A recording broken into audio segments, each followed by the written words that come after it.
Hello friends, क्या हाल है आप सबके। Welcome to my YouTube channel. तो कैसे हैं आप सब। उम्मीद है बिल्कुल ठीक होंगे। तो आज मैं बना रही हूँ ज़बरदस्त सी टोमेटो प्यूरी। तो टोमेटो प्यूरी बनाने के लिए हमने, और बहुत इजी है, बहुत आसान सी है। तो यहाँ पे मैंने लिए हैं 1 kg टोमेटोज, और रेड रेड से अच्छे अच्छे बड़े बड़े साफ सुथरे टमाटर मैंने लिए थे। इसको धो लिया था और इसकी टॉप काट दिया था। तो इसके ऊपर से हमने इसको काट लिया था थोड़ा थोड़ा सा, और पानी गर्म कर लिया था एक पतीली के अंदर। और जब पानी में हमारे आ गया था बॉईल, तो उसके अंदर मैंने सारे टमाटर डाल दिए। और जब सारे टमाटर मैं डाल दूंगी एक एक करके, तो बिल्कुल मैंने कोई इसका छिलका वगैरह नहीं उतारा था।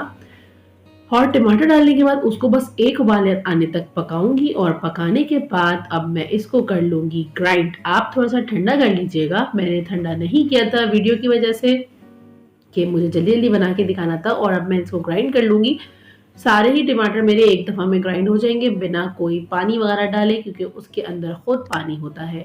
रेसिपी देखते देखते वीडियो को लाइक करना, चैनल को सब्सक्राइब करना ना भूलिएगा। तो यहाँ पे मैंने ले ली थी एक छन्नी, जो आटा छानने वाली छन्नी होती है, और एक बाउल के अंदर अब मैं इसको छान लूँगी।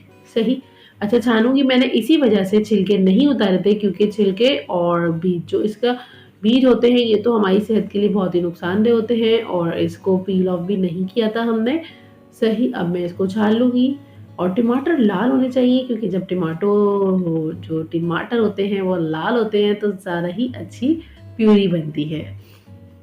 तो यहाँ पे मैं 2 तरीके से आप लोगों को इसको सेव करना बताऊँगी। यहाँ पे एक तो मैंने ले ली है आइस क्यूब ट्रे जो होती है, सही। और जिनके पास आइस क्यूब्स की ट्रे नहीं है, तो वो आप बाउल में भी इसको जमा सकते हैं। मतलब आप जब बाउल के अंदर भी फ्रीज़ कर सकते हैं।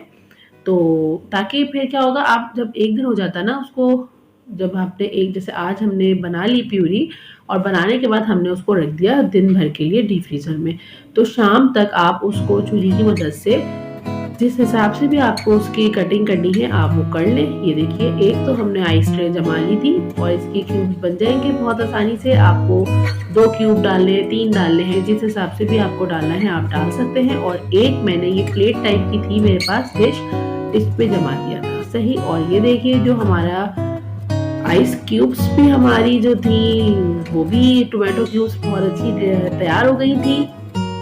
और जो हमने प्लेट के अंदर जमाया था डिश के अंदर, वो भी हमारी क्यूब्स की तरह ही बन गई थी। तो ये थी हमारी आज टोमेटो प्यूरी की रेसिपी, और बहुत ही इजी और आसान सी रेसिपी थी। मिलती हूँ नेक्स्ट वीडियो के साथ। अल्लाह हाफिज, बाय बाय।